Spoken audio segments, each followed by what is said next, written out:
Bonjour tout le monde, bienvenue à Un peu de crime dans ton café, le podcast où on jase de crime en prenant un bon café ou une bonne gorgée d'eau comme Catherine le fait. Hydratez-vous, c'est important.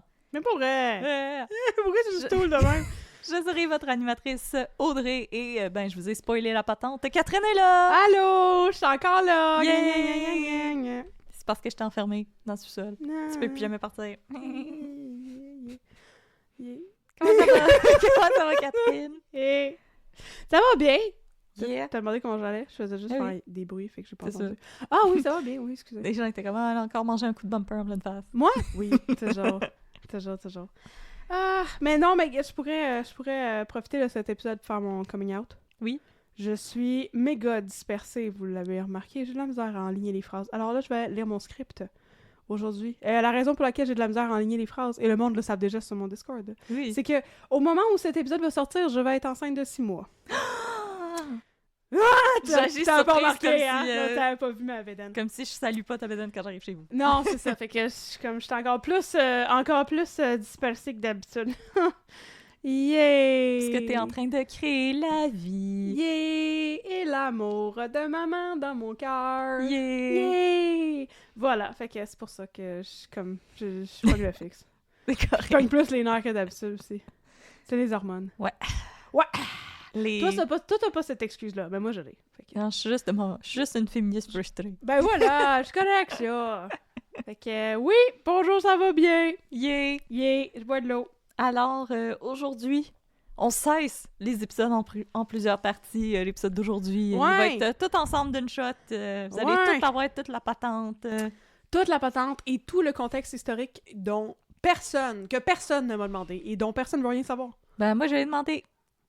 Tu m'as même pas demandé. Non, Tu mais ça me l'as m'intéresse. même pas demandé. Ben, ça m'intéresse! C'est l'encyclopédie canadienne qui m'a dit ça pourrait être intéressant pour toi de lire ça. Puis j'ai dit ah ouais. T'as fait ton... Ah ouais. Bon. Ah. Alors, vous l'aurez deviné, c'est un épisode historique. Yeah! Mais- Avant de retourner dedans le temps, on va boire un petit café. Oui. Alors, le café que je vous recommande aujourd'hui, ça s'appelle... C'est du torréfacteur Za et Claude, Hein? que c'est deux torréfactrices de Montréal qui font du café ensemble. Et là, je me suis dit, du café fait par deux BFF, c'est parfait pour un podcast fait par deux BFF. Hein? Ça et Claude. Yeah, c'est leur surnom! Ah, ok, excusez. Alors, Yeah. celui que je vous recommande Oui. aujourd'hui, c'est le Funny Claw, Ah. qui est d'origine du Brésil Oui. et de la Colombie. Oh. Et il a des notes de praline, Oui. zeste d'orange Oui. et pain d'épices. Donc, moi, c'est vraiment ma palette. Oh. C'est un procédé honey process lavé. Ah, ça c'est bon ça. Et moi, je l'ai pris à mon épicerie métro. Je pense qu'il commence à être de plus en plus disponible dans différents cafés et épiceries. Je sais que Ouais. Megan se l'est procuré à son café de quartier. Ah, c'est ça qu'elle nous a envoyé cette semaine. Oui! Ah. Elle a Je pris vois, l'autre, ça. moi j'ai pris lui. Ben, c'est parce que, tu sais, on a un beau problème. On a un beau problème. Ouais, on toi en puis a moi. trop. C'est qu'on en a beaucoup. Fait que moi, j'ai juste comme ma marque de café d'épicerie que j'achète. Puis à part de ça, je suis comme fournie ad vitam aeternam par vous, chers auditeurs, chères auditrices. Fait que ça fait longtemps que je suis pas Ouais. allée faire un tour dans la section des cafés fancy de mon épicerie Ouais, parce que je sais déjà lequel j'achète. Ça, c'est comme... Ah, j'ai à peine entamé mes cadeaux de Noël. Ben là, je sais! Mais c'est c'est un que- beau problème, on aime ça. Ouais, on chiale mais- pas pour vrai. Celui-là, en plus, je l'avais acheté avant ma fête en revenant de m'être fait tatouer la main. Oh! Parce que je sais pas, j'avais comme T'avais beaucoup besoin de te d'endorphines dans ma tête. Ah ouais. Fait que c'est ça, je me suis gâtée et c'est un délicieux café. Je le trouve particulièrement bon avec du lait d'avoine. Je le trouve très crémeux. Ah, c'est bon ça. Fait que les gens comme moi qui ne digèrent pas le lait et qui doivent prendre des alternatives, Mhm. sachez que ce café, ça, se marie très bien à ce problème que nous avons de flore intestinale. Alors voilà, c'est le Phoniclo par le torréfacteur Za et Clos. C'est bon, ça! Et je tiens à dire que les sacs sont vraiment très jolis. C'est une très jolie palette de Oui. couleurs. Moi, j'aime beaucoup les couleurs pastel. Alors, Ben, c'est ça, c'est comme pastel, puis c'est comme des belles illustrations vraiment douces. oui, puis... sur le côté, il y a une illustration qui ressemble même à nos illustrations. Donc, puis en plus, ça disait que c'était 2 BFF qui font du café. Puis j'étais comme, ben là, ça le prend au podcast des 2 BFF. Ben là, on devrait un jour faire un partenariat avec... je veux dire, si Distorsion, on peut faire de la bière puis du café. Ils ont pas fait une bière aussi? Peut-être. Parce que nous autres présentent de la bière. Ouais, mais je pense que c'est du café qu'ils ont fait. Ils ont fait du café parce qu'ils nous en ont envoyé, ça je le sais, mais... Ouais, mais je suis pas sûre pour la bière, par contre. Mais comme, pourquoi ils ont fait du café? C'est même pas de ça qu'ils parlent. Vous êtes même pas des pourquoi experts. Pourquoi nous, on n'a pas fait du café? Vous êtes même pas des vrais. Nous autres, on connaît ça, le café 74110, 74112 lavé, OK? Hey! On est spécialisé là-dedans. Bon. S'il y a des torréfacteuristes qui nous écoutent, là, on a des idées pour vous. Oui. Non, mais c'est vrai, ce serait le fun. Ah oui. Mais là, Parce que je veux dire, on n'aurait rien à faire en plus. Ouais, on dirait juste que... Voici les choses qu'on aime. Proposez-nous quelque chose. On va le goûter, on va voir si on veut mettre notre face dessus. Puis c'est ça. Ça serait écœurant. C'est tout. Faisons ça. Faisons ça. Ouais. Soyons chiens. Yeah. Alors, parlant d'être chien, Catherine, de quoi tu nous parles aujourd'hui? OK. Allô, les amis! Allô! Comment allez-vous? Ça va? Moi, ça va bien aussi! Merci, Madame Catherine! Yeah! Je suis de retour pour vous raconter une histoire légère et historique avant de retomber dans les féminicides terribles. Yeah! Yeah! Québécoise! Oui, aujourd'hui, je vais être très, très fierté québécoise. Oh yeah! D'une manière un peu étrange. Et je m'excuse à l'avance pour la quantité de jokes que je vais faire sur le dos des Irlandais. T'es des personnes blanches, correct. Oui. Aujourd'hui, je vous raconte une histoire historique avec un gros contexte historique plein de fun facts niaiseux. Yeah! Et ensuite, ça va enchaîner avec une petite parenthèse québécoise, vraiment très, très québécoise. On va manger de la poutine. Et se conclure par la fin d'une histoire qui se passe pas au Québec pantoute, mais qui est quand même liée au Québec à cause de la petite parenthèse québécoise. C'était toute une explication vague, hein, ça. Et plus donc, c'est vague, plus on est... wow! Je sais. Donc aujourd'hui, mes chers et mes chères, je vais vous parler de la guerre des Shiners et de la légende de Joe Montferrand. Malade. Ça va être malade. Moi, je suis là pour ça. On va virer irlandais et péter des vitrines et des yels. Yeah! Puis, I'm like a charm. on va aussi peut-être donner des coups de pied au plafond à un moment donné. Ça va être le fun au bout. Wow! Mes Flexible! sources. Oh, comme la fille dans les Pussycat Dolls, là. What? Que c'était son move, là, qu'elle faisait comme un battement sur le côté parfaitement droit, là. Oh my god! Puis là, je me rappelle que quelqu'un Il était donc talentueuse, les Pussycat Quelqu'un a Dolls. fait une joke genre « Wow, elle doit être chasseuse de girafes! Sans doute! Tu peux kicker dans le front, les » girafes. Tiens, mon Tiens, petite toi. girafe! Alors, mes sources. Une pléthore d'articles de l'Encyclopédie canadienne, un article du Huffington Post, plein de pages Wikipédia, de biographies de gens random, et un très long et touffu article de la Historical Society of Ottawa, qui contredit tout le timeline de tous les autres articles que j'ai lus. Fait que qu'est-ce qui se passe? What's up, Historical Society of Ottawa? Vous connaissez pas vos dates ou qu'est-ce qui se passe?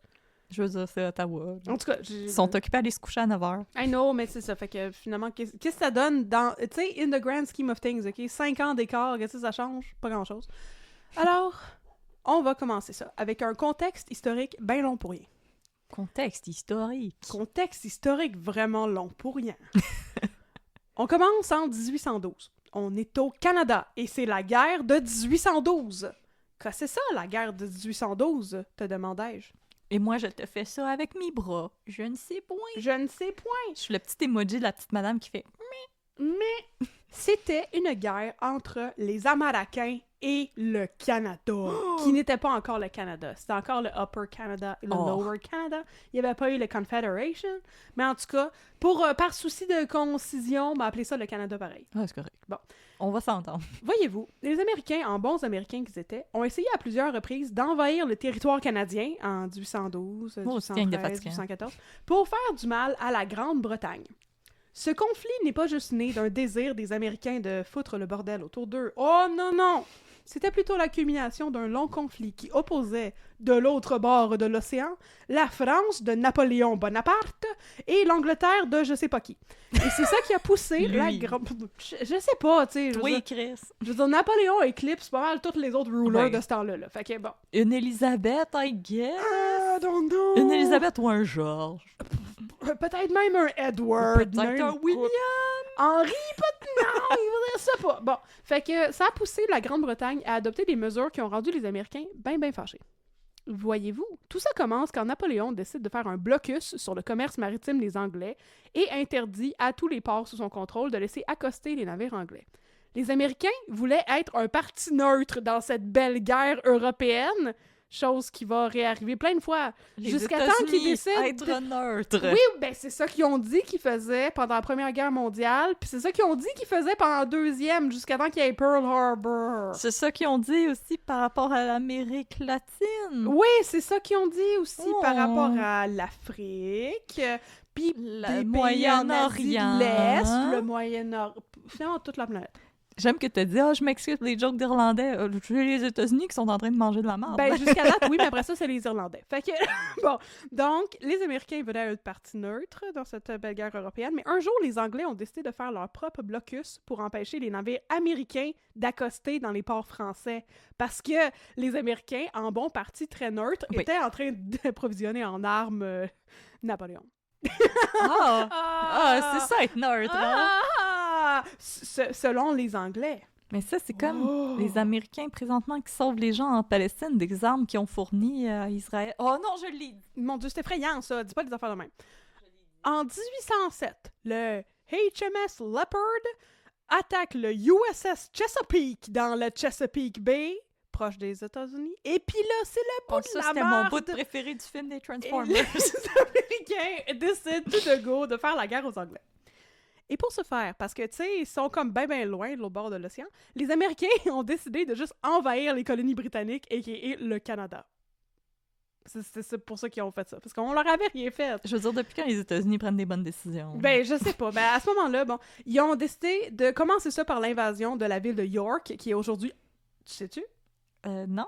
Toronto! Ah! Ils ont commencé par J'allais dire envahir Ottawa, Toronto. je suis épaisse. Non, Ottawa, ça a toujours été Ottawa. Non, Ottawa, ça n'existait pas. C'est vrai, C'est- c'est ça- 1865. Ça vient de ça, en fait, Ottawa. Mais ça vient, c'est l'histoire que je vais vous conter aujourd'hui. Mais donc, ils envahissent la ville de Toronto en 1813. Après ça, ils prennent Fort George. Et après, ils s'assoient sur leur laurier, ce qui est une très mauvaise place pour s'asseoir. Tout le monde sait ça. Et ça donne le temps aux braves Canadiens de préparer une riposte. Alors, les Américains subissent une première défaite, puis une deuxième, à Beaver Dam, Oh là durant là. laquelle 600 Américains sont faits prisonniers par des régiments... Castors. Oh, excusez. Quoi? Par des castors? C'est pas par des castors, Ouais, mais c'est Beaver par Dam. des guerriers Mohawks et des guerriers Ganawagé. Encore plus cool. Garde tes jokes racistes de castor pour toi!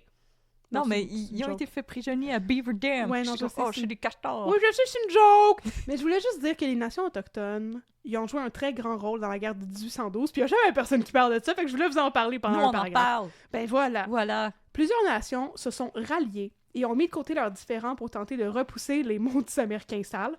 Et tout cela dans l'espoir de créer un jour une nation autochtone indépendante. En fait, c'est ça que les Anglais leur avaient promis. C'est arrivé? Non! Malaise. Très malaise. Je voulais mentionner ça parce que je voulais éviter de passer sous silence la contribution considérable des nations autochtones et métisses à la guerre de 1812, notamment celle des frères Shawnee, Tecumseh et Tenskwatawa. Non. Je suis pas capable. Thanks, Kawatawa. Tenskwatawa. OK. Merci. Je suis vraiment désolée. On vous fait savez. vraiment de notre mieux, Oui. on vous le jure. Puis là, je me suis vraiment accrochée dans mes syllabes. C'est ça. Fait que C'est pas un manque de respect, c'est juste des noms qu'on n'est pas habitué de voir. C'est juste que je suis tweet, j'essaie vraiment fort. Mais c'est ça, tout ça pour dire que le chef Tecumseh, il est vraiment très, très, très réputé, puis c'est lui qui a réussi à, qui est derrière, en fait, l'unification, lui puis son frère, l'unification de plusieurs nations autochtones, puis leur participation au conflit, parce que, justement, il allait créer une belle nation autochtone à la fin de ça. Et les nations qui ont participé à ce conflit sont, je vais faire ben mon possible pour les prononcer comme faut, les Potawatomi, les Ojibwe, les Sani, les Adawe et les Kikapo. Moi, je trouve que ça va être une bonne job. J'ai essayé très fort! OK. Alors, les forces britanniques à Beaver Dam, ainsi que Les les manteaux Autochtones dont on rouges. parle jamais. Oui, ils ont été avertis de l'attaque des Américains par une brave jeune femme qui s'appelait Laura Sokol. Laura Sokol, qui a ensuite sûrement commencé à faire du chocolat. Mais sérieusement, c'est dans cette bataille-là que s'est illustrée la brave patriote canadienne Laura Sokol qui a hiké 32 km de Queenston à Beaver Dam pour aller avertir les troupes. Comme une vraie patriote. Laura! Puis oui, j'ai regardé genre la minute de Heritage Canada sur Laura Sokol. Puis j'ai pas appris grand-chose de plus. Je m'en rappelle de cette minute-là en plus. En tout cas, bon, après ça, il y a eu d'autres batailles sur et autour des Grands Lacs. Les British y ont pris Buffalo. Et quand la ville de Niagara-on-the-Lake a été envahie par les US... Oh non, le monde était fâché! Puis là, les Brits, ils ont mis Washington à feu et à sang en août 1813. Washington, D.C., là. Ouais. Non, Ouais. ouais. Puis un jour, Don't mess avec nos chutes. les British, ils ont aussi pris la ville de Détroit, puis il y a un dos nommé Harrison qui a mené une gang de fermiers américains du Kentucky pour libérer Détroit. Ça a fonctionné, mais éventuellement, l'effort de guerre s'est comme dissipé parce que les fermiers voulaient retourner s'occuper de leur ferme. Ouais, mais là, mes vaches, là. Non, c'est une vraie histoire, ça. Ouais, oui. Et oui, vaches. Mais c'est bien niaiseux! Ouais. Mais ils ont une job à faire, les fermiers. Oh, ben, je recrute d'autres mondes! Je veux dire, je veux bien péter des gueules à des Anglais, mais ma belle vache Daisy, elle va pas très seule. Bon, en tout cas, fait que c'est pendant ce pan de la guerre que t'as comme ça a été tué, puis là, l'affaire de l'Alliance et les Autochtones, ben les Brits étaient comme « Ouais, mais il est mort, le dude à qui on a fait une promesse! » Il y a comme pas laissé de papier et oups, j'ai échappé dans le feu. Oui! Bon, en tout cas, fait qu'on est en 1813, la guerre a migré jusqu'au Québec, jusqu'au Bas-Canada. Oh, ils sont rendus chez nous! Les armées d'occupation canadiennes étaient méga grosses. Moi, je pensais que t'allais dire occupation double. Oui, les J'étais armées vraiment d'occupation niaiseuse. double étaient méga grosses et les Canadiens ont donc réussi à repousser les Américains jusqu'à l'invasion de Châteauguay. Excusez, De Châteauguay! j'arrête. Les 25 et 26 octobre. Et puis, une maudite chance, parce que sinon, on n'aurait peut-être pas eu la tonne de beaux dommages. Oh non! Là, la guerre était déjà en train de s'essouffler un peu, puis les Américains sont vraiment défaits à partir du moment où la vapeur se renverse et tout à coup, c'est plus les Américains qui envahissent le Canada. C'est les Britanniques qui se rendent jusqu'à New York et qui ne reculent plus. Et là, les Américains décident de capituler, puis ils signent le traité de Gand, puis c'est fini. Tout ça pour dire que pendant ce conflit-là, le Canada s'est dit « Hey, ce serait vraiment le fun qu'on ait un canal pour aller de la rivière Ottawa au lac Ontario, puis tu sais, faciliter le transport militaire si on se fait réenvahir par les Américains. » Tu sais, ce serait une pas pire idée. Puis là, la CAQ était comme, ouais, mais tu sais, une équipe de hockey. Ouais, mais tu sais, le troisième lien. Tu pensais à celle-là? Ouais. Mais non, il n'y avait pas les Kings de Los Angeles dans ce temps-là. Et puis, avec cette belle réflexion et la guerre de 1812, est née l'idée du canal Rideau. Partie 2, la construction d'un rêve. La construction de ce bassin incroyable ou de ce passage incroyable ou whatever incroyable que c'est le canal Rideau, là, ça commence en 1815 lorsque la couronne britannique envoie des génies ingénieurs. Des génieurs. Des ingénieurs pour explorer les voies maritimes dans le bout du lac Rideau. Le projet est rapidement mis sur la glace pour des raisons bureaucratiques. Et reporté jusqu'en 1826, parce que anyway, les Américains avaient pu essayer de nous envahir après, fait que c'était comme plus urgent. C'est le moment où, en 1826, le duc Wellington est élu premier ministre de l'Angleterre et décide que, hey, Est-ce qu'il venait avec son bœuf? Absolument! Et il a dit, ça fait assez longtemps que ça brette, cette histoire de canal Rideau, on va le faire, là. Et là, le premier ministre Wellington a choisi un lieutenant qui s'appelait le lieutenant-colonel Bye. Son nom de famille, c'était Bye, B-Y. Bye bye! Bye bye! Un autre génie génial du génie royal des British, et lui demande de chapeauter l'opération. D'abord, il faut choisir un tracé officiel pour le canal. C'est le fun, ce bout-là. C'est pas dangereux ni rien. Et, non, en fait, c'est difficile que liable de faire un tracé dans ce temps-là parce que les pauvres arpenteurs géomètres, ils travaillent à la main, ils se promènent nu-pieds dans le bois, puis ils creusent le sol avec des pioches et Mettez des des pelles, souliers, qu'est-ce qui se et passe? Ça transportent la existait? chenoute avec des brouettes. Mais ça existait, des souliers, dans ce temps-là! Mais je sais pas pourquoi, puis ils font sauter les roches avec la poudre à fusil quand il y en a, parce que why not? C'est moins bien que la dynamite pour construire le chemin de fer transcanadien. Non, là, ça mais- sonne comme des gossous qui font n'importe quoi. Non, mais c'est des arpenteurs géomètres, des génies géniaux british, là. British, Je là. suis pas sûre qu'ils ont envoyé leurs meilleurs people. Bon, ils doivent aussi abattre Envoie des arbres Crapoute à la pis sa main. gang, là. Oui, Crapoute puis sa gang d'arpenteurs géomètres. Puis là, ils doivent aussi abattre les arbres à la main.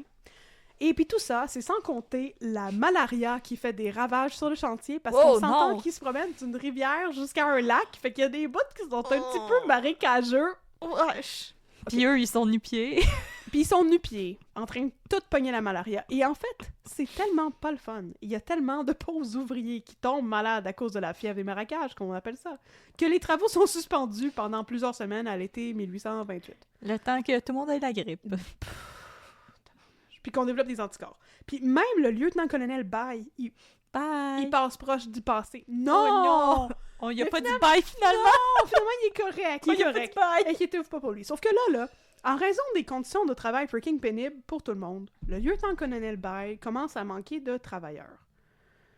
Il doit donc faire ce qu'on faisait dans ce temps-là, faire venir 2000 travailleurs de l'Irlande. Ben oui. Ben oui. Ceux-ci s'établissent dans le bout d'Ottawa, dans un endroit qui, alors, était nommé Bytown, parce que le lieutenant-colonel Bay... C'est sa ville à lui, fait qu'il a mis C'est sa son nom dessus. C'est ça. Puis finalement, les travaux se terminent en 1832. La voie de navigation du canal Rideau comporte alors 47 écluses et 52 barrages. Et les écluses, justement, font l'objet d'un gros scandale en raison des coûts de construction associés à leurs portes, qui étaient de 100 livres sterling chaque. How dare you! Je sais. Ben, le monde, pour vrai, le monde a vraiment dit « How dare you », parce que ça peut ne sembler pas être beaucoup, mais c'était comme beaucoup de fois le salaire des travailleurs qui étaient payés, les plus chers étaient payés 7 shillings par jour, et les Irlandais, qui étaient considérés comme une sous-classe de personnes, Ouais. étaient payés 2 shillings par jour. Et une pétaque. Puis, 1 shilling, c'était un 20e de livre. Donc, pour genre 2500 fois le salaire des pauvres Irlandais, le lieutenant-colonel faisait construire des portes d'écluses. Puis, une fois que ça a remonté à l'Empire britannique, ben, il était comme « Yes! » Puis, à cause de ça, quand le lieutenant-colonel Bay est retourné en Angleterre après ça, il était genre la risée de tous les aristocrates. Puis, il est mort 3 ans plus tard, un homme détruit par la vie. Oh, on y a dit bye. On lui a dit vraiment bye. Tout cela étant dit, c'est le temps de commencer à parler de crime. J'ai hâte. Et d'Irlandais. Partie 3. Ils sont déjà là, les Irlandais. C'est Ouais. ceux qui sont payés 2 shillings. Une place le fun nommée Bytown, puis un petit dude nommé Joe. Won't you take me to Bytown! Take me to Bytown. J'espère que Naoui, elle va nous mettre un petit violon de jig quand on va parler des Irlandais. Non, j'espère que non. Parce qu'on va en parler sans arrêt, là. Ça va être long s'il y a un petit violon de jeu, tout là. Bon, après la construction du canal Rideau, tous les immigrants irlandais qui avaient été shippés au Canada pour travailler à 2 shillings par jour puis abattre des arbres avec leurs mains puis se faire piquer par des bébites, se retrouvent avec comme Puncher des arbres d'en face. beaucoup de temps libre et pas beaucoup de possibilités d'emploi. Aïe, aïe, aïe. Aïe, aïe, C'est aïe. pas une bonne combinaison. Non! On en a déjà parlé un petit peu dans mon épisode sur Donald Morrison, for Donald Zawa, de la discrimination que vivaient les Irlandais au Canada à l'époque. Rappelons juste pour le fun du contexte que les Irlandais étaient comme qui dirait mal vus parce qu'ils étaient peut-être pleins de tuberculose. Pas vraiment, c'était juste le racisme. Plein de Et maladies. parce qu'ils voulaient conserver leur Irlandais ways et refusaient de s'assimiler à la vie canadienne, notamment souvent à l'Église catholique. Apparemment, c'était souvent des Irlandais protestants qui venaient. Puis ça, là, l'Église catholique, là, Il c'était était comme... comme... Non, non, non, non, C'était comme ben non, important. non, Non. Alors, ce n'était pas tous les Irlandais qui étaient protestants. Mais, No. mettons que cet aspect-là joue un rôle bien important dans l'histoire que je vous Oh. raconte aujourd'hui. Alors, les Irlandais, ils vivent dans le bout de Bytown, qui est aujourd'hui Ottawa, et ils peinent à trouver de Non, l'ouvrage. Toronto. Non, Ottawa. Ah, OK. Bytown, c'est Ottawa. Ah, OK. C'était York qui était Ah. Toronto. Excusez, Non. je mélange les gens. T'es pas à jour dans ta Non. old-timey géographie. Je là. volerai pas la job à Charles Beauchamp. Non. Et alors, ils peinent à se trouver de l'ouvrage parce que, voyez-vous, il existe un domaine qui est très, très en demande et très lucratif dans le bout, qui est le timber trade, l'industrie du bois. Le Et dans Tim Hortons. Non, le Timber Trade. Je sais. Comment la toune de Pitbull et Kesha? It's going down. J'étais comme... I'm yelling timber! Ben, c'est ça qu'ils faisaient eux autres tout le temps. Mais là, l'affaire, c'est que cette industrie est principalement monopolisée par les magnats du bois britanniques qui engagent surtout des Canadiens français parce qu'apparemment, ils ont la réputation d'être très travaillants et des super bons employés, très commodes. Je confirme. C'est des Québécoises. Exact! C'est ce que c'est d'être une Québécoise! Mais pas tous les magnats du bois sont créés pareil, comme on dit. J'ai mis beaucoup de locutions anglophones que j'ai juste traduit tout croche là-dedans, C'est correct. en l'honneur des Irlandais. Donc, un des magnats du bout, c'est Peter Allen. Peter Allen, c'est un tout croche. Non! Peter Allen est né soit à Liverpool dans une famille irlandaise ou en Irlande, puis ensuite sa famille a déménagé à Liverpool. On le sait pas trop. À la base, son nom, c'est Peter Vallely, mais il l'a changé pour Allen. Oui? Peter Vallely! Vallely? C'est donc un beau nom. C'est- Pourquoi qu'il l'a C'est changé? comme Milli Vanilli. Je sais! Oui! Il y a le nom d'un chanteur de chambre des années 80. Ok. Mais là, Peter t'es- Vallely. Mais t'es comme, pourquoi il l'a changé? Ben oui. Il l'a changé parce qu'il est arrivé au Canada à l'âge de 16 ans comme un vrai petit jeune qui vient se trouver une fortune dans la terre promise Je suis du venu Bas faire Canada. du backpacking. Yeah! Ou comme un vrai petit jeune qui était, comme qui dirait, engagé dans la marine marchande en tant que garçon de cabine puis qui a juste déserté quand on a accosté à Québec. Ah. C'est pour ça qu'il a changé de nom. Peter Vallely. Whoop! Il a non, disparu. non! I'm no longer Peter Vallely, mon nom c'est Peter Allen. Ça swing moins. T'as moins de l'air de quelqu'un qui chante au casino l'après-midi. Peter Vallely! Mais donc, Peter Allen, il a, Excusez. comme disent les anglophones, il a jump ship quand il est arrivé. Ah, il a calissé son camp. Il a calissé son camp de la marine marchande britannique et ça ne laissait présager qu'il était un homme sans foi ni loi. Ah. Et donc, il est arrivé à l'âge de 16 ans, puis après ça, on a perdu sa trace pendant à peu près genre une quinzaine d'années. Puis quand lui était dans la mi-trentaine, mettons, vers 1830, Peter Allen il était devenu un des magnats du bois de l'Outaouais. Et, Assis sur son trône de bois. non mais, pour vrai, c'est son Plein de tronc- splinters. c'est une vraie affaire. C'est comme, dans Ah ce ouais. temps-là, il y avait une affaire qui s'appelait le privilège Gatineau, entre guillemets. C'est un groupe de personnes, c'est quasi aristocratique, ok, qui partagent les droits de coupe de bois dans le coin de la rivière Gatineau. Puis lui fait partie de cette espèce de société-là, là, ok? Puis c'est eux qui ont le monopole, la coupe de bois. Puis Allen, lui, là, il aime beaucoup engager des Irlandais. Peut-être par solidarité irlandaise. Yes. Yes. On le sait Viens, pas. on va aller giga ensemble. Who knows? Et c'est ça qu'il va faire, engager des Irlandais. C'est ça qu'il faisait avant. Puis là, à partir de la fin de la construction du canal de la Chine, ben, il y en avait comme beaucoup plus qui étaient là. Puis c'est comme, venez travailler pour moi. Mais l'affaire, c'est que il a comme engagé bien du monde, mais il n'y avait pas vraiment de job à leur faire faire. Fait que c'est là qu'ils ont parti Riverdance. Non! C'est pas là qu'ils ont parti Riverdance, OK? Puis il a engagé tous ces gens-là, même si vers la fin du chantier de construction, là, les Irlandais, dans le bout de Bytown, ils avaient la réputation d'être pas mal bagarreurs. Et ils étaient déjà connus pour faire la vie dure à tous les habitants du coin, meaning les autres bûcherons puis les citoyens normaux aussi de Bytown qui n'ont rien à voir avec l'industrie du bois. Et par faire la vie dure, je veux dire, les Irlandais dans le bout, surtout ceux qui étaient employés par Peter Allen, étaient connus pour intimider, battre, attaquer, pourchasser et agresser les gens du coin. Oh non, c'était des bullies! C'était des gros bullies. De films des années 80. Et pourquoi faisaient-ils cela?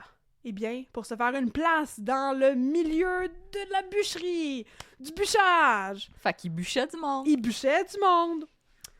Et là, les gens du coin, est-ce qu'ils se laissaient faire? Eh oui. Tous, mais non. Un petit village résistait encore et toujours à Oh, l'envahisseur. Astérix! Astérix! Non, ou une personne plutôt. Et c'est ici que fait son entrée un héros légendaire canadien-français qui s'appelle Joe Montferrand! Paclau!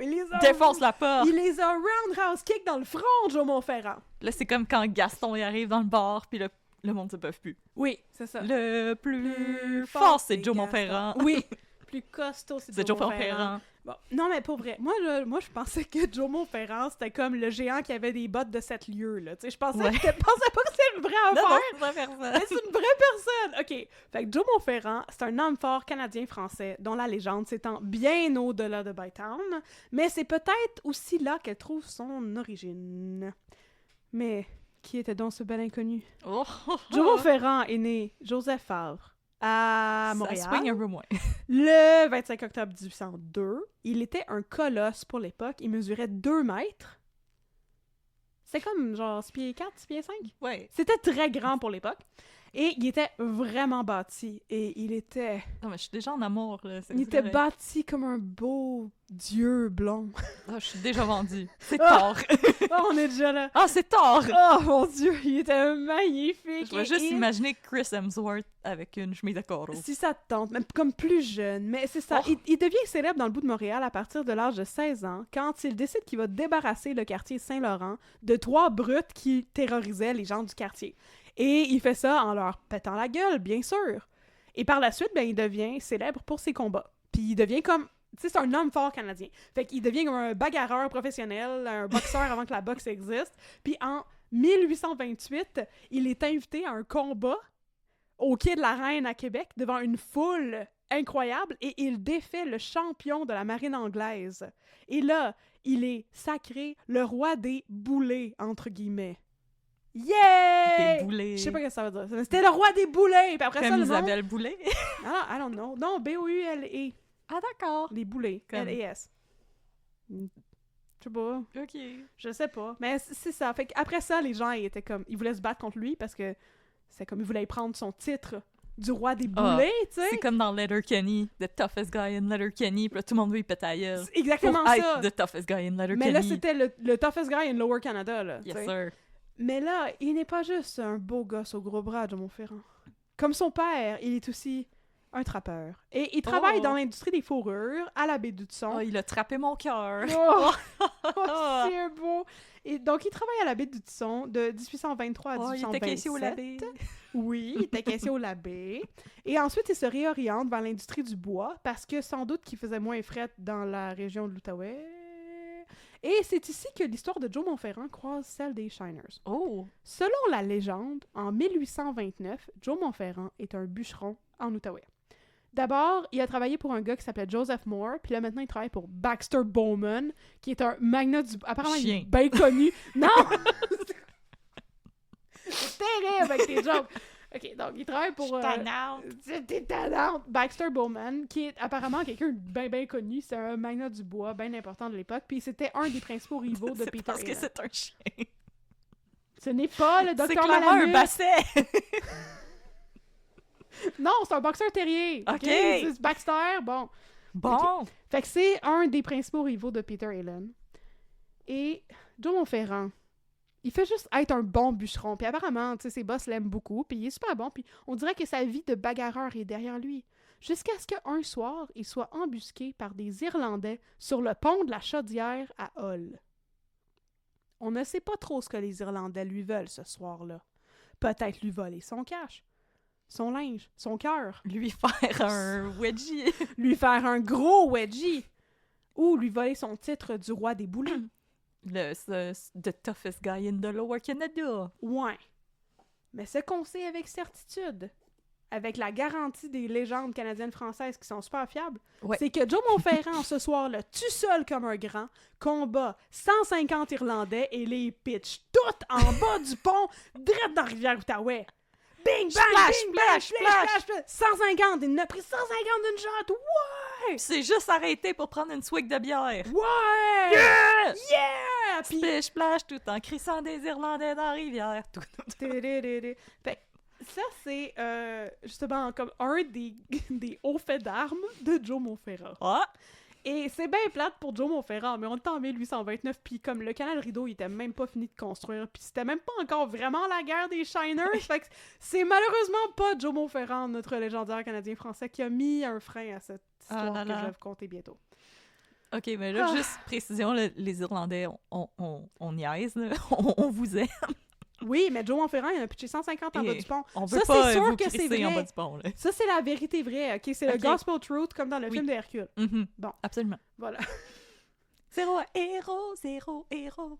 Tout ce que je voulais vous dire en finissant, c'est que l'autre haut fait d'armes de Joe Montferrand, auquel tu as fait référence tantôt, avec la danseuse des Pussycat Dolls, c'est qu'apparemment, il était connu pour kicker dans le plafond quand il rentrait dans une taverne. Ce que je trouve qui est comme... fucking mal élevé. C'est tout un power move. Oui, mais je trouve que c'est vraiment mal élevé, mais comme le monde trouvait ça vraiment cool. Mais Puis dans ma tête, il apparemment, fait ça comme la fille des Pussycat Dolls. avec tout ce style-là. Ou c'est elle qui a entendu parler de la légende de Joe Montferrand, puis elle est comme « Oh! Ça, c'est mon Je vais jam. kicker avec mes talons hauts dans le toit du club. » Wow! Fait que c'est ça. Lui, apparemment, il faisait ça, puis il y avait beaucoup de tenanciers de tavernes dans ce coin-là qui se vantaient d'avoir l'empreinte du gros pied géant de Joe Montferrand sur leur plafond. Wow! C'était comme un...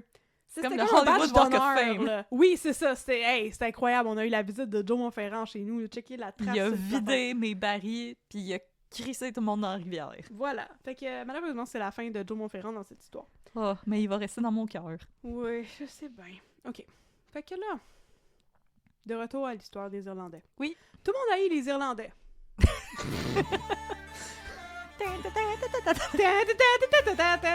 Fait que... Il dégraisse nos planchers avec leur river dance.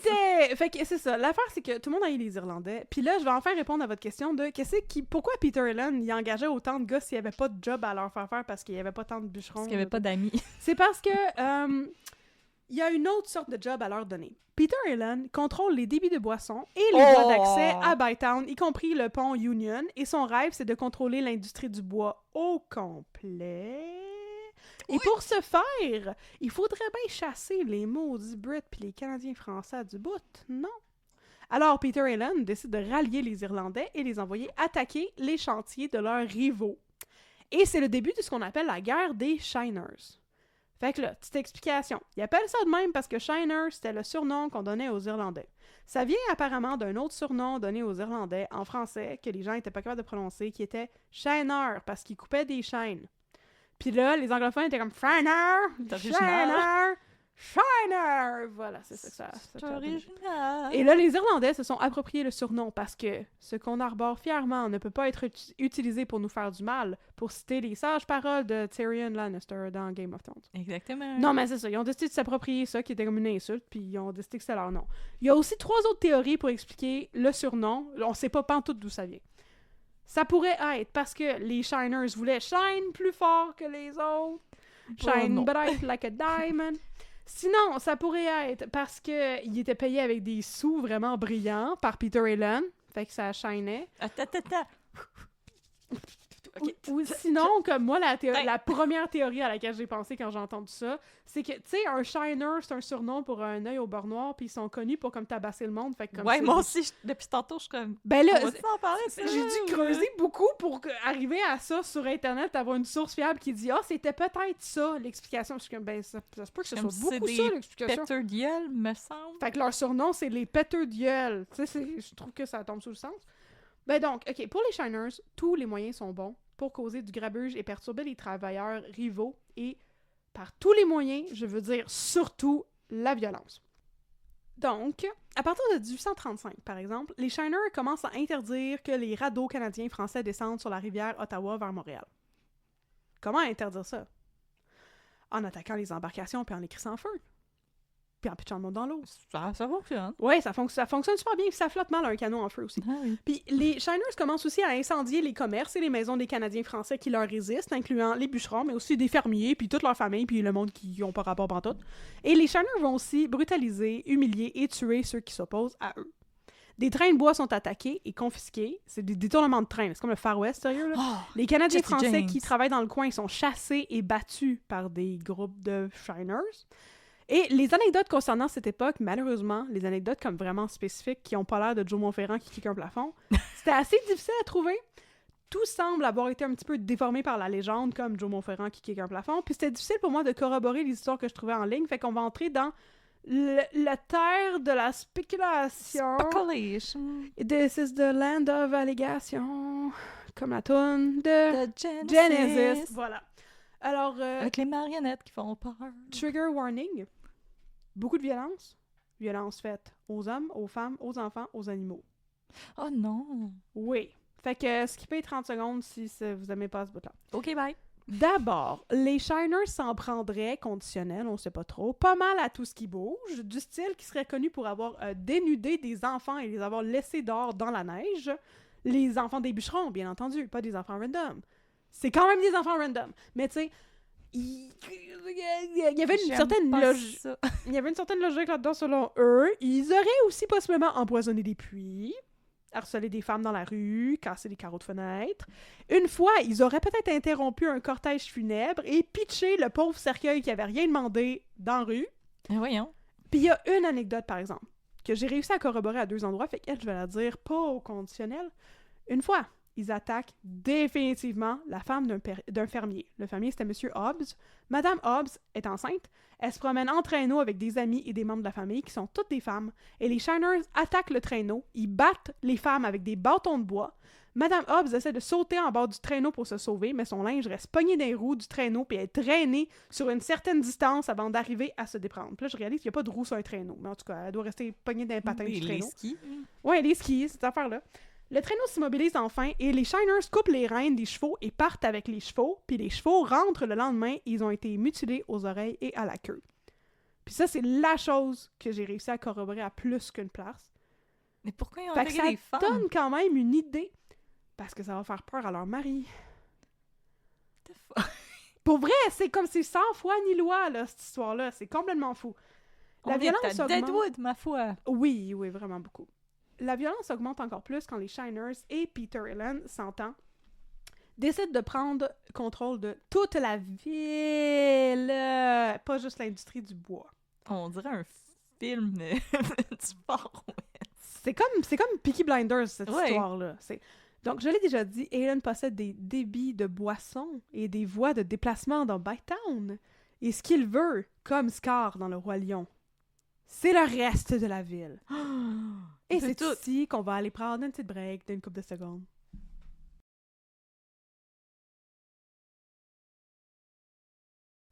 On est de retour de notre break. Alors, les gens se font régulièrement battre dans la rue de Bytown. Dans les rues de Bytown, il y en a plusieurs. Et quand les Shiners sont poursuivis par la police, ben, ils font juste se sauver au Bas-Canada pour échapper à La justice. La justice, oui, c'est ça. Et quand ils se font poursuivre quand même, c'est quand même assez rare. Et ils sont pas attrapés parce que Peter Allen paie les Il court policiers. vite en esti. Non, Peter Allen paie les policiers. Il a la police dans sa poche. Et de toute manière, les riches de Bytown sont comme complètement désintéressés de la question tant que ça reste confiné à Lower Bytown, tu sais, qui est comme le Bytown des pauvres. Fait que les riches sont comme « Mais, c'est pas chez nous, je vois pas, y a pas de problème. » Comme ici, on s'en sac, c'est Hochelag, whatever. Oui, exactement.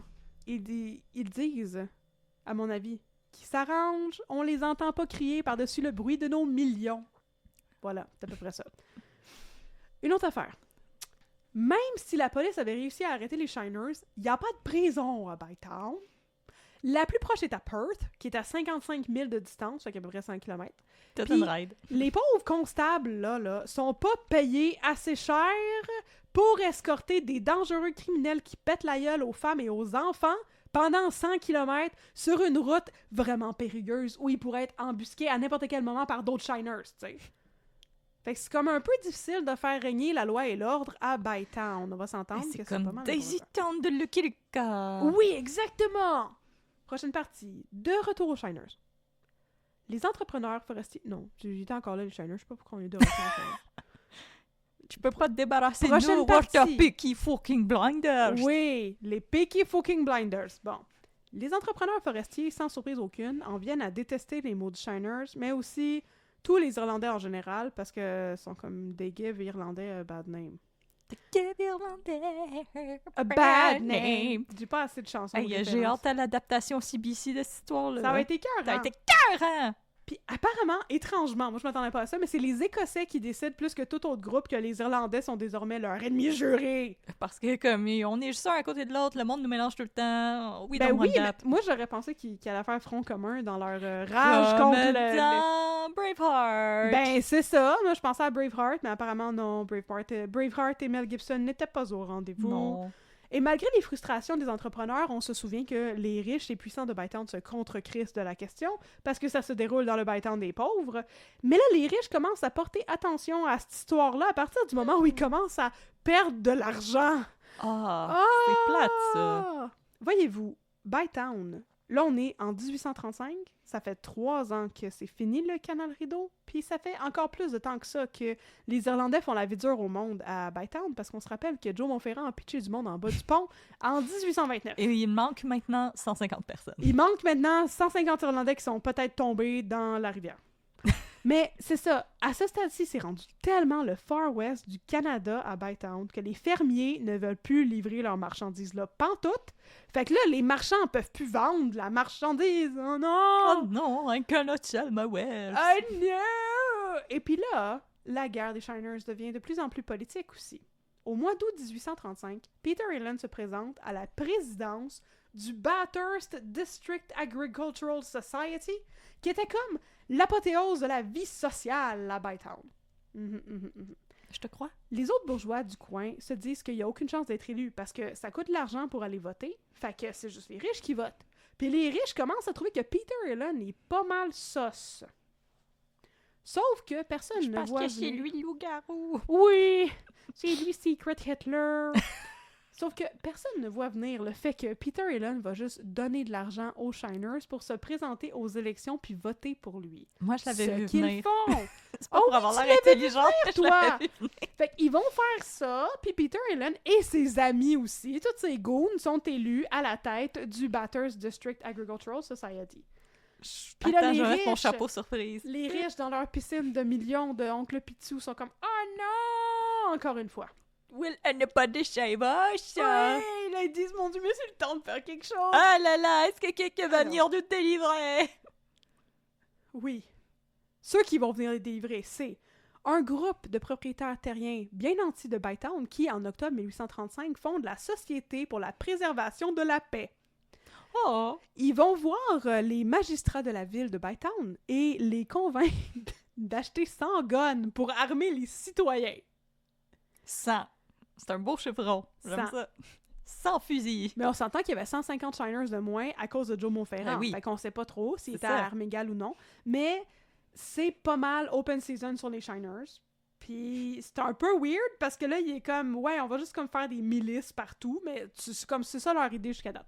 Fait que justement, c'est des groupes de vigilantes qui s'organisent pour patrouiller les rues de Bytown et faire leur propre justice. Et il crée même un petit groupe qui s'appelle les Bytown Rifles qui va intervenir quand il y a des batailles avec les Shiners. On dirait une équipe de football universitaire. Les Bytown Rifles! C'est les léopards! Let's go! C'est les les- Python Rifles Les contre les castors léopards! enragés! Voilà. Par contre, apparemment, le groupe se dissout pas mal vite parce que personne veut être dirigé par son leader, Captain Baker. Dans l'article du Historical Society of Ottawa, ça disait que Captain Baker était un martinet. J'ai cherché ce terme un peu partout. Et les définitions que j'ai trouvées sont les suivantes. 1. Il était un oiseau. 2. Il était un chandelier plat. Ah, d'accord! 3. Il était un fouet à plusieurs lanières. Ah! Ou 4. Il était un lourd marteau. Ah, d'accord! Les deux dernières définitions suggèrent que peut-être qu'il était un petit peu un despote super violent avec les Non, hommes de c'était la un oiseau. milice. Hein? Il était un oiseau. Mais j'espérais qu'il était un oiseau. Ou le chandelier dans La Belle et la Bête. Mais c'était comme « No one wants to work for him, he's a martinet ». Puis j'étais comme « Qu'est-ce que c'est ça? » Puis Qu'est-ce je que n'ai c'est pas ça, tabernacle? j'ai pas trouvé de définition satisfaisante. Je sais pas trop, là. Écoute, c'est du vieux slang. Alors, Les gens qui étaient là en 1800 quelques, écrivez-nous des courriels. voilà. Fait que, en conséquence du maudit Captain Baker, qui était peut-être un oiseau, les Rifles se sont dissous aussi vite que le groupe Carquois. Mais y aura-t-il, dans les Rifles, un comeback plusieurs années plus tard pour sortir un nouvel album, comme Carquois? Comme Carquois. Moi, je le sais. La réponse est non, parce que quelques années Fait que plus tard, pas la comme guerre des Carquois. Shiners va être finie, tout simplement. Ah, fait que pas comme Carquois. Pas comme Carquois. Ben oui, ça va être fini parce que en 1836, la violence n'a pas cessé pantoute et une autre société se crée, celle des barons du bois d'Ottawa. Ils veulent arriver à mettre un terme à la violence dans leur industrie. Y arriveront-ils? Non. Oh. Pourquoi? J'étais qu'il y a- pleine d'espoir. Parce qu'il y a freaking Peter Allen qui fait partie de leurs officiers. Ah, pas lui. Il gosse. À quoi qu'il pensait, ça? Je sais pas. Donc, Ah oui, toi qui as déversé toute cette violence sur la ville. Comment qu'on peut te faire confiance? ben là, on va t'intégrer dans la Ben compagnie oui, des barons du il bois va pour protéger s'assagir. nos intérêts. Ben c'est certain! Ah oui, on l'a Quelle averti. bande de tweets! Fait que tout ce que ça lui permet de faire encore plus, c'est de protéger davantage encore ses intérêts en termes de timber. puis de comme solidifier son pouvoir politique sur la C'est ça. ville. C'est le fun au bout. Bon, partie 6, le début de la fin, a.k.a. faut jamais se mêler de la politique. Non. Je sais pas Non. pourquoi j'ai fait une référence à Mixmania. Bye, bye, bye, bye, bye. Oh, bye bye town! Voilà. En janvier 1837, Peter Allen et sa gang de Shiners décident qu'ils vont encore une fois se mêler de la vie politique à Bytown parce qu'il n'est pas encore devenu assez riche et puissant à son goût, Peter Allen. Il y a une élection de conseiller pour le Nepean Township Council et Peter Allen veut en faire partie de ce conseil. Les élections se tiennent dans une taverne, ce qui est une super bonne idée, I guess. Ah Et Allen est élu à titre de conseiller, mais il reste 2 autres postes à combler. Ah. Alors, Allen exige qu'il soit occupé par des Shiners. Puis là, direct quand les autres personnes qui sont présentes là sont comme « Non, c'est pas le même que ça marche », il y a une gang d'environ 50 Shiners qui arrivent et prennent d'assaut le building, certains allant même jusqu'à défoncer les fenêtres puis rentrer par là, parce qu'apparemment, ils étaient pas capables d'attendre de rentrer par Ouais, la je porte. suis comme, voyons, Comme c'est- des humains normaux. Bon. Avec des bâtons et des fouets à cheval, ils ont commencé à battre les autres candidats qui étaient pas des Shiners. Je m'excuse, c'est comme si moi, un matin, j'avais pas attendu que tu m'ouvres la porte puis que j'avais juste défoncé ta fenêtre de chambre. Audrey, je m'en venais. Non, fais vrai! Puis tu me tabasses avec un bâton. Ouais. Comment oses-tu? Non! Bon. Alors, les magistrats du coin interviennent et ils disent, ben là, les Shiners peuvent pas être élus parce que les Shiners, c'est pas des propriétaires terriens. Non, Puis en plus, non, Il y a juste non. les propriétaires terriens qui ont le droit de voter. Puis là, ben, les magistrats qui sont intervenus se sont fait tabasser eux autres avec. Puis tout le monde se sauve en panique totale. Puis il y a plein de documents importants qui sont super méga détruits par les Shiners. Non, mais sérieux, ils ont perdu comme plein d'affaires. Mon Dieu, liées c'était à comme la magistrature c'était January 6th. C'était comme January 6 de Bytown. Puis c'est tellement January 6 qu'à la fin, l'armée est appelée pour restaurer le calme. Les nerfs! Est-ce qu'elle est rentrée par la fenêtre, elle aussi? Ben, il était déjà défoncé! Ah, Tant qu'à pareil, ça aurait été niaiseux de pas rentrer par là. Coudon, le Kool-Aid Man faisait partie des Shiners! Non, lui, il défonce les murs. Yeah! Yeah! Puis là, cette histoire-là, là, ça sonne un peu le glas pour les Shiners, parce que suite à cet événement, ben, il y a une enquête officielle qui est faite par 4 magistrats de la ville, de Bytown, qui sont un peu tannés. Est-ce que c'est les mêmes qui ont été roués de coups après avoir dit « Ouais, mais vous pouvez pas voter, vous êtes pas les propriétaires terriens? » On sait pas. Il y a une douzaine de témoins qui viennent témoigner, et tout le monde dit que c'est la faute à Peter Allen.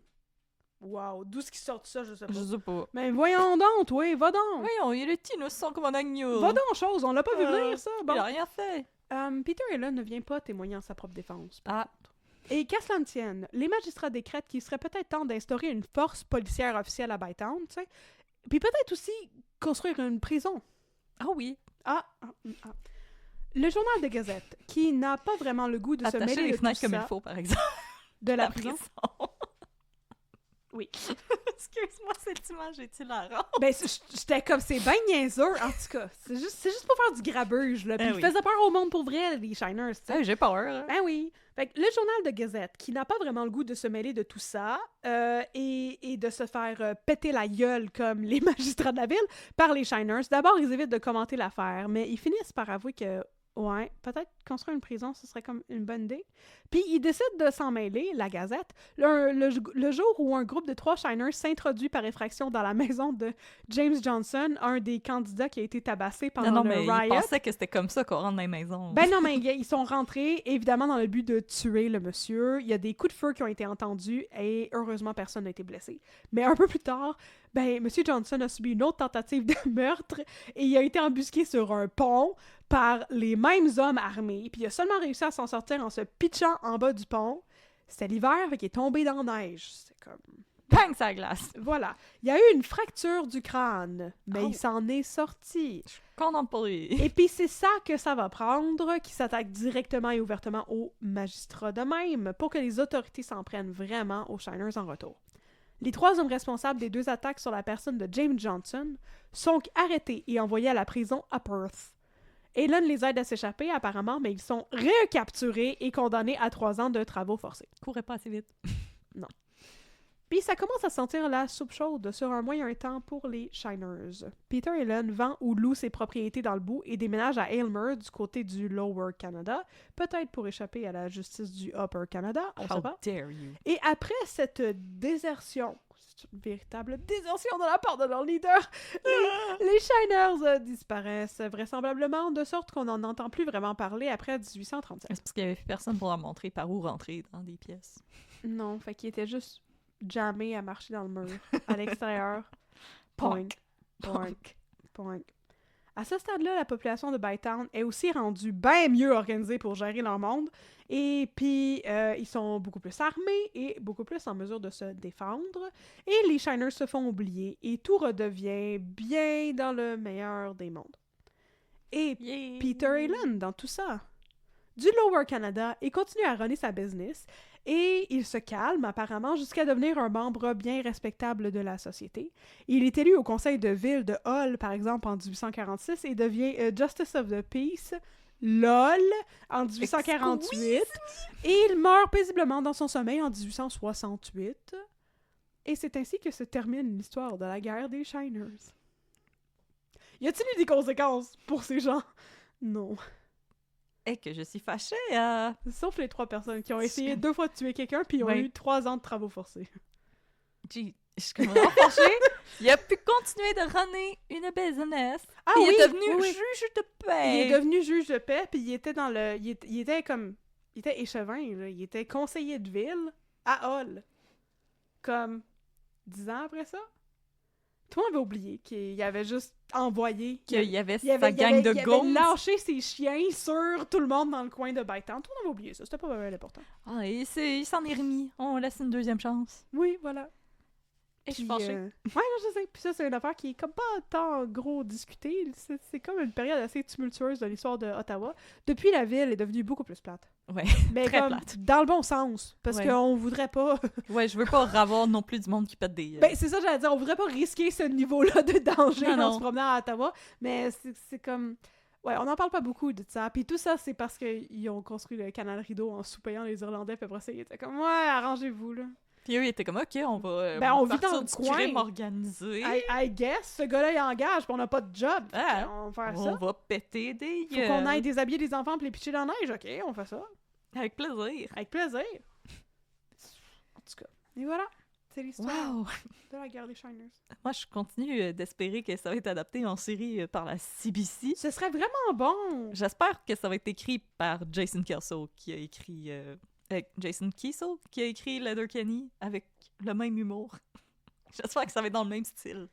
Ben, ce serait de l'humour noir. L'humour noir. Ben, c'est de l'humour noir, Letterkenny. Oui, oui, je sais, C'est de mais là, l'humour je veux très dire, deadpan. on pourrait skipper le bout de mutilation des animaux puis Oui, les pitcher les femmes s'il vous enceintes en plaît. bas des traîneaux. Là. Oui, s'il vous plaît, on peut skipper ça et très bien comprendre ce qui se passe. Et juste sticker sur défoncer les fenêtres d'une taverne pour rentrer plus vite. Ouais, ça, je veux que ça devienne le gag récurrent. Mais là, c'est... Oh, tabarnak! Je Je viens d'échanger. Hey! Je viens juste d'échanger, c'est ça? Puis là, le gars qui fait des fenêtres, il est comme loadé. Il est tellement riche. Il a des souliers en or. Puis là, c'est comme, j'ai aucun intérêt à arrêter les Shiners, je veux faire une porte. Eh oui, ils comprennent pas les portes.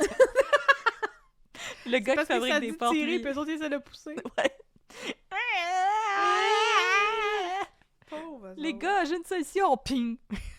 Voilà. Flinka, flinka, fling! C'est moi qui imitais du verre brisé. Pink, flinka, flinka, fling. Exactement. Moi, C'est j'aime ça. plus le bruit. T'as Voilà. raison. Pas pire, hein? Ouais, c'est bon ça. Voilà. Oh my god, on Elle n'arrête fait- pas de péter des fenêtres. Effet sonore. On se fait attaquer, Alors, non, c'est juste une c'était personne mon correcte. histoire sur les Irlandais. C'était excellent. Voilà. J'ai adoré ça. J'ai adoré le caméo de Joe Monferrand.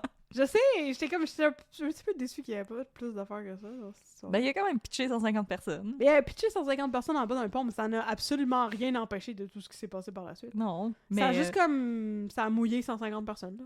il y a 150 personnes qui ont participé à une compétition de nage synchronisé puis ils n'avaient rien demandé. Dans une rivière. Ils ont fait du river dance littéralement in the river. Oh, tant mieux pour eux. Fait que, ouais, il y avait un certain lien avec le Québec.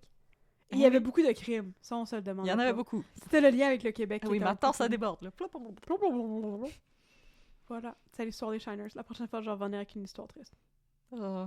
Mais là, tu m'as dit que moi, je devais revenir avec une histoire drôle. Ben, par s'il te exemple. plaît, là, parce que ça fait plein de meurtres Oh my terribles que tu fais. God! Oh my C'est god! ma faute s'il n'y a pas le chatouilleur en série. Non! ça serait creepy, ça. Ça J'aimerais serait pas ça. creepy. Oh, ça serait weird. Non, j'aimerais pas ça. Bon, ben en Non. attendant que je trouve Ouais. un cas rigolo, Oh, on a encore oublié de faire nos plugs au début de l'épisode. ouais, on s'écoute pas parler. Alors, merci d'avoir été des nôtres. Si vous voulez en savoir plus sur notre podcast de crime, on vous invite à nous suivre sur Facebook, @un peu de crime, sur Instagram, @un peu de crime dans ton café. Si vous aimeriez vous gâter, vous procurer de la marchandise, nous avons une boutique Etsy pour le faire. On va être dû pour de la nouvelle marchandise, alors peut-être que je vais faire québécoise Oui. ou d'autres choses. Si vous avez des idées, vous pouvez toujours nous le dire. C'est ça que c'est d'être québécoise. Il faudrait trouver Ouais. la citation du monsieur. Là. C'est La c'est façon ça, qu'il être l'avait. québécoise. C'est ça, être québécoise. Voilà. La façon qu'il C'est ça, l'avait. une québécoise. formulé, là. C'est ça, une québécoise. Alors, Mhm. ou si vous aimeriez être nos Médicis, Oui. nous avons Très une bonne plateforme. référence. Oh, je me donne des petites tapes dans le dos. Je Là. me sens Foufou, comme dans les foufou, Borgia avec François Arnaud. foufou, foufou. Foufou, foufou. Sauce graine. Alors, si vous voulez... Quoi? Oui, le foufou sauce graine. Du restaurant là, qui tombe De feu sur les réseaux sociaux. De quoi tu parles? Le restaurant La Belle Afrique dans Montréal-Nord que tout le monde capote. Puis leur spécialité, c'est le foufou sauce graine. Puis là, tout le monde capote. Puis voilà pour manger du foufou sauce graine. C'est-tu bon? Paraîtrait Paraît que que oui. c'est vraiment bon du foufou. Paraîtrait que J'ai c'est jamais mangé excellent, ça. mais l'assiette est quand même chère. Puis il y a toujours comme 2 heures d'attente. Et c'est dans Montréal-Nord. Oui, ben c'est quand même un nom pour que ça devienne un plat assez viral, mettons. Oui, Pas dans le sens d'un virus, mais dans le sens de tout le monde regarde ça. exactement. Tout le Ok, monde parfait. se bourre la fraise. J'ai pas entendu parler du foufou sauce graine. C'est très Et bon. voilà, maintenant oui, Voilà! tu fais partie de la gang. Yeah! Yay! Alors, si vous aimeriez être sur notre Patreon pour qu'on ait le budget pour se payer du foufou sauce graine, nous avons une plateforme Patreon et pour différentes contributions, vous avez différents avantages, mais peu importe lequel vous choisissez, éventuellement, vous allez avoir des épisodes sans annonce quand on va arrêter d'oublier. Eh, mal le faire tout de suite, là! Non, mais c'est correct, on a des emplois à temps plein aussi. Non, mais c'est Et correct, Catherine là, fabrique parce que la vie. Tu vas lire des... tu vas lire des chanteurs. Ah oui, pendant que anyway, je j'ai chante rien des- d'autre à faire, OK? Et vous avez accès à notre Patreon, qui est l'espace avec les plus gentilles personnes de l'Internet. Vous pouvez discuter avec elles. On a même des comptables si vous voulez jaser de vos impôts. Je sais pas pourquoi vous voudriez faire ça, mais écoutez, apparemment, c'était un besoin, et alors je vous ai donné un espace pour le faire. Et sinon, quand vous vous abonnez, on vous remercie en ondes publiquement. On vous invite à monter sur la scène, qu'on vous applaudisse. Oui! Alors, là, Catherine est occupée, alors je vais les faire moi-même. Ah, je vais applaudir. Merci Constance Faubert. Merci Daria Desjardins. Merci Amélie. Ça fait plusieurs fois qu'on dit merci, là. Mais Amélie, merci. T'es bien fun sur Discord. Merci Laurence Forget-Lamar. Merci Valérie Pajot. Merci Super Jen. Ah, c'est bon comme nom, ça. Yes sir. Merci Karine Nollet. Mhm. Merci Isabelle Bolduc. Merci Hélène Gauvreau. Merci Van Gogh. Van Gogh? Van Gogh. Van Gogh! Merci, t'as un beau nom. Merci Caroline Lahaye.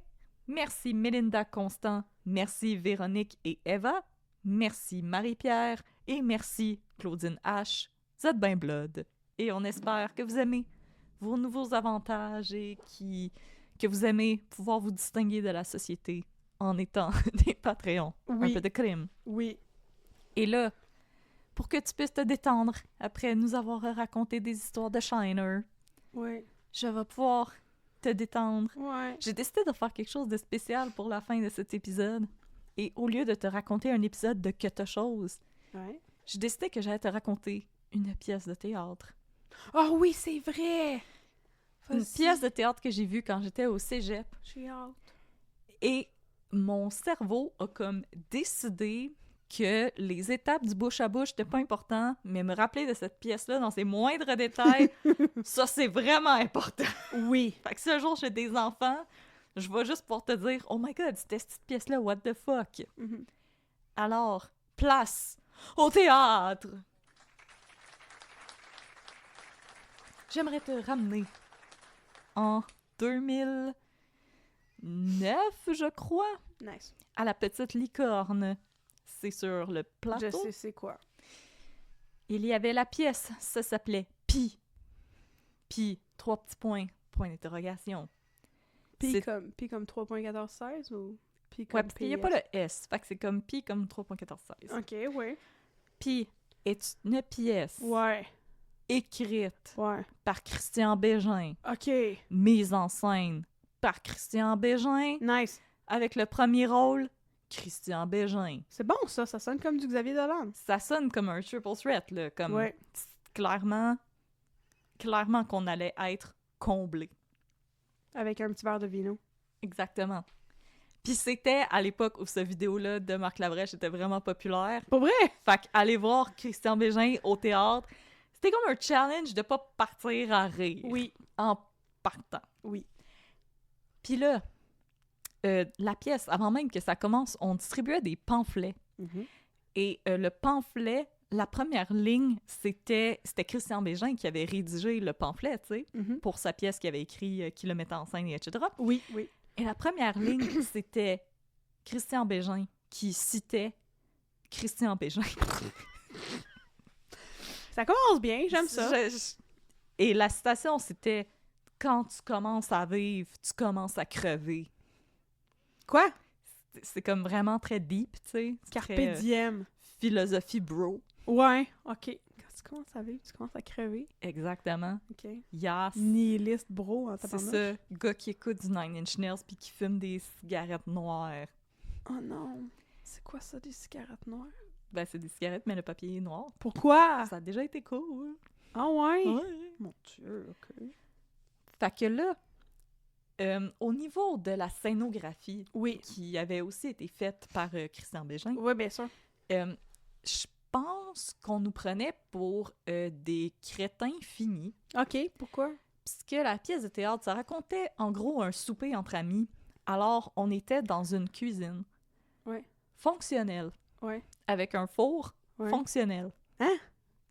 Qui faisait vraiment de la chaleur et tout dans la cuisine fonctionnait pour de vrai. Il y avait vraiment un frigo avec de la bouffe dedans, Pourquoi? une table, etc. Parce que d'un coup, qu'on comprenait pas ce qui se passait. Ah, ok. Alors, Christian Bégin jouait... Christian Bégin, non, il jouait un gars. Il jouait Bristian Quégin. C'est ça. Ouais. Il jouait un homme dans la quarantaine qui, après un accident, était mort pendant 3.1416 minutes. Parce que quand on commence à vivre, on commence à C'est crever. ça, mais là, il était revenu à la vie. Puis là, depuis ce temps-là, il était bien depressed, tu sais. Parce que comme il a vu c'est quoi mourir, tu sais. Puis là, il a vu que c'était comme plate mourir, tu sais. Puis là, sa femme est Il y a comme... personne qui a dit que c'était le fun de mourir. Puis là, sa femme, je me rappelle pas c'était qui l'actrice. Mais là, attends, moi, je cherche Attends, ça. oui, Ah, je checkais ça. sur le web. Hey, on peut trouver ça sur Les le web. internets, là, ils ont tout. Puis, Puis, 3 petits points, point d'interrogation. Christian. Théâtre La Licorne. Oui, c'est ça. Oh non, la pièce a été publiée. Sa femme, c'était donc Marie Charlebois. Ah, je ne sais pas c'est qui. Moi non plus. On espère que tu vas bien, Marie. Ah oui, c'est ça la pièce, en 2009, à la Licorne. Oh non. Ah, finalement, c'était à la Grande Licorne. Oh non, mais il y avait Isabelle Vincent là-dedans. Ouais. Qu'est-ce qu'elle faisait là? Elle faisait la femme de son meilleur ami. Puis Pierre Paquette. C'était son meilleur Patrice ami. Cocro. Ça, c'était le frère handicapé qui avait une déficience intellectuelle de la femme de Christian Bégin. Même pas. Pauvre comédien! Alors, Ok, oui. c'est ça, Emmanuel, il s'appelait Emmanuel, un homme de 45 ans miraculé, revenu à la vie, complètement transformé. Il impose cependant le silence autour de cet événement lors d'un ennuyeux souper entre amis où tous évitent le sujet interdit. Ok. L'arrivée impromptue d'un visiteur viendra mettre un peu de piquant, le visiteur étant Patrice Cocro. Un peu de crime dans leur café. C'est ça. Mais là, les gens arrivaient, tu sais, pour le souper. Et là, le souper était bien plate. Et le souper brûlait. Alors, ils décidaient de commander de l'Indien. OK. Puis là, en attendant le souper, ils décidaient de faire des charades. OK. Alors, pendant 3 minutes, Oui. nous avons regardé Christian Bégin, Isabelle Vincent et des 3 autres comédiens dont le nom m'échappe, Oui. écrire des idées sur des papiers, les rouler et les mettre dans un bol. Ils pouvaient pas faire ça avant? Non, parce que comme tout le monde, clairement, qu'on aurait été comme « What the fuck? Comment ça qu'il y avait déjà un bol avec déjà des idées dedans? Oui, non, Ça aurait pas de sens. ça aurait brisé la règle de vraisemblance du théâtre. Puis là, ça fait juste tourner au vinaigre. Ouais. Puis là, ça dérape et on apprend que tout le monde a déjà eu une aventure avec tout le monde. Et Ben, classique. que le meilleur ami de Christian Bégin, Ouais. qui est un prof d'université, sa femme, Isabelle Vincent, son personnage était anglophone pour une Oui. raison obscure et elle avait le pire accent anglophone que j'ai jamais entendu. Ouais. Mes respects à ouais. Isabelle Vincent, que je trouve qui est une excellente comédienne, Ouais, mais ouais, juste je veux pas dire, c'est là-dedans. pas une anglophone, là. Tu fais ce que tu peux avec le texte qu'on te donne. tu Ouais, sais. bien sûr, bien sûr. Puis là, elle faisait juste révéler complètement out of the blue que son mari couchait avec toutes ses étudiantes OK, oui. et que elle, de toute façon, elle comprenait qu'il ne veut plus coucher avec elle parce qu'elle avait des seins vraiment laids. 100%. Puis là, j'étais comme merci pour le body positivity. Ben oui. 2009, fallait pas trop... Hey, non, là, fallait pas hey, s'attendre à trop, hey. là. Puis aussi, Christian Bégin faisait juste crier après tout le monde tout le temps. Parce que à toutes les fois qu'il y avait un mot qui se rapprochait à la mort, il était comme « Non, parle pas de la mort! Non! » Puis là, le souper est juste comme fucking malaisant et une version achetée sur Wish de Who's Afraid of Virginia Woolf. Je comprends rien de ce qui se passe, ouais. Et c'était juste ça, c'était Ok. juste du monde qui s'engueulait autour d'une table. Ouais, ouais, ouais. Et là, l'Indien arrive, puis là, c'était tellement réaliste comme mise en scène que je me demande quasiment s'ils ont actually commandé de l'Indien. Nice. Et là, le monde, il jasait. Puis là, Patrice Cocro, qui jouait une personne avec déficience intellectuelle, Ça part toujours bien. ouais, il disait que le personnage de Christian Bégin, c'était Jésus. Parce qu'il était revenu à la vie. Puis là, Christian Bégin, il voulait pas en parler. Puis il était comme, non, non, on parle pas de ça. Non. Puis il était comme, non, mais t'es Jésus. Puis il était comme, non, non, non, on parle pas de ça. Puis là, le souper, les chicanes n'arrêtaient pas de monter, puis de monter, puis de monter. Oui, ouais, ouais. Puis à un moment donné, Patrice Cocro mange un pain d'âne, Ouais, s'étouffe ouais. et meurt. Quoi? Et c'était comme ça que la pièce se terminait. Un pain d'âne, c'est-tu pas la chose la plus Je sais, molle, pis mais comme- tu t'attendrais pas à t'étouffer avec ça, mettons? C'est comme ça que le souper se terminait. Puis là, après, Christian Bégin puis sa femme étaient comme « Ah, maintenant on sait ce qu'on a à faire. » Et ils se Quoi? séparaient. Ouais. Puis là, tout le long de la pièce, il y avait un écran de télé au fond de la cuisine. Parce que, Ouais. tu sais, on était comme dans la cuisine de Christian Bégin. Oui, oui, oui, oui. Puis là, il y avait un écran de télé avec des yeux fermés. Ouais. Puis là, sur l'écran de télé, on voyait que comme ça devenait noir. Puis là, ça disait « Nom du personnage du meilleur ami de Christian Bégin a vécu jusqu'à telle année et il est décédé de telle façon. » Puis là, après, le personnage de Isabelle Vincent a vécu jusqu'à telle année et est décédé de telle façon. OK. Puis là, la femme de Christian Bégin, ils se sont séparés après souper, mais elle s'est remariée, elle était heureuse et elle est décédée en telle année. Puis là, Christian Bégin, c'était lui qui vivait le plus longtemps. Ouais. Ça disait que finalement, il a lui aussi rencontré une autre femme Ouais. et que là, c'était elle, l'amour de sa vie, qu'il a réalisé que toute sa vie d'avant, c'était juste des erreurs et là, il était maintenant heureux et il a vécu plus longtemps que tout le monde. Ben, c'est quoi le rapport? Puis là, ça finissait que les mots disparaissaient, Ouais. puis là, les yeux ouvraient. Wow. Puis c'était les yeux de Christian Bégin. Ah! C'était ça, la pièce de théâtre. C'était juste du monde qui s'engueulait autour d'une table pendant un souper raté. Et Christian Bégin qui faisait juste crier après tout le monde, sans arrêt. Je pense que ça durait 2 heures et quelques. Ben, c'est bien épais. C'était ça, la pièce de Wow. théâtre. C'était incroyable. Il y a sûrement plein de subtilités que je ne capte pas. Ou que j'ai pas capté dans mon cerveau de 18 ans, tu sais. Il y a sûrement des choses qui m'échappent. Je me rappelle... C'est de l'art, ça doit avoir une signification. Ben, je me rappelle que c'est là que j'ai fait, tu sais, il y a des comédiens qui sont meilleurs à la télé, il y a des comédiens qui sont meilleurs au théâtre, il y a des Ouais. comédiens qui sont excellents dans les deux. Ouais, Et il y a Christian Bégin, ouais. qui, en passant au théâtre, on peut projeter Ouais. sans crier. Et je pense que mais ça, personne n'a c'est cru difficile. utile de le dire à Christian Bégin. Mais c'est lui qui a fait de la mise en scène aussi, fait qu'il s'est Ouais. dirigé de même. Lui, il était comme, ah, là, je vais crier pendant 2 heures. OK. Puis je me You rappelle do you, mon homme. qu'il y avait vraiment de la fumée qui sortait du four quand il Ouais. brûlait le souper. Ouais. Tout était comme hyper réaliste. Il y avait un téléphone qui sonnait, il y avait comme une télé qui fonctionnait. Comme, Ouais. c'était, je pense que la deuxième pire mise en scène que j'ai vue comme ça, c'était au Théâtre du Cep, que c'était une pièce de théâtre qui se passait dans un chalet, fait qu'il y avait un chalet sur la scène. Ouais. Ouais. D'un coup, qu'on comprenait pas ce qui se passait, tu sais. Ouais. Ouais. Vraiment important. Ouais. Fait que je suis... Présentement en train d'enseigner le théâtre québécois Là, à tu mes vas leur parler de cette étudiants. pièce-là, là. C'est ça, je suis en train de C'est un grand considérer. classique du théâtre. Tu sais, mettons, demain, il y a un examen, mais peut-être l'autre cours après. on sait pas, hein. Il va peut-être arriver une bad luck aussi, puis j'aurai jamais la possibilité de leur en parler. Mais là, finalement, tu sais, je me suis dit, ça s'appelle Pi, ça doit être parce qu'il est mort pendant 3,14 minutes. Non, pendant finalement, 17 il est mort minutes! pendant 17 minutes, Ben, fait que le c'est titre ça. de la pièce n'a juste aucun rapport. Ils ont juste fait une faute d'orthographe. C'était... Mais comme on peut ne pas. On peut ne pas faire ça. On peut ne pas faire de pièce de théâtre. Ben, je veux dire, on peut faire des pièces de théâtre, c'est le fun, Oui. des pièces de théâtre. Mais on peut ne pas faire ça, puis reculer juste un petit peu. Parce que c'est quand même plus le fun du théâtre expérimental que ce que tu viens de me décrire là. Oui. Puis comme, mettons, l'absurde, où est-ce que t'as comme pas de décor, y a pas Ouais. d'histoire, puis c'est quand même plus amusant. Ouais. Et ça fait plus réfléchir que ce que tu viens de me conter là. Fait qu'on on n'était pas obligé d'aller plus loin que Ionesco, guys. On peut continuer on à peut. monter du Ionesco puis du Beckett. Moi, j'aime Je bien veux ça, dire, vous Beckett. pouvez continuer à faire des pièces de théâtre où est-ce que le Du Michel décor, Tremblay. c'est 2 chaises. Puis Michel-Marc Bouchard. C'est bon. C'est mon boy, Michel-Marc. C'est ça. Mais on peut continuer de faire du théâtre où est-ce que la scène, c'est 2 chaises. Puis de plus en plus de chaises. C'est C'est une référence aux chaises de Ionesco, ton affaire. Exactement. Mais Mais oui, c'était bon, ça. aussi, la pièce le bruit et la fureur, que Ah, c'était bon, ça. la mise en scène, c'était juste, il y avait comme une scène sur la scène, Sur la scène, ouais. puis des chaises autour, puis quand c'était le tour du personnage d'aller faire son monologue, il se levait, puis il allait... On était allé voir ça à l'Espace Go, right? Oui. Ça fait longtemps. Ouais, on était au Ouais. cégep les deux. Oui, c'est ça, on était au cégep. Ah, c'était vraiment bon, ça! Ouais, C'était vraiment bon. C'était avec Pierre-François Legendre. oui, c'était prenant! C'était tellement bon! C'est là que j'ai découvert qu'il était bien plus que Carlos.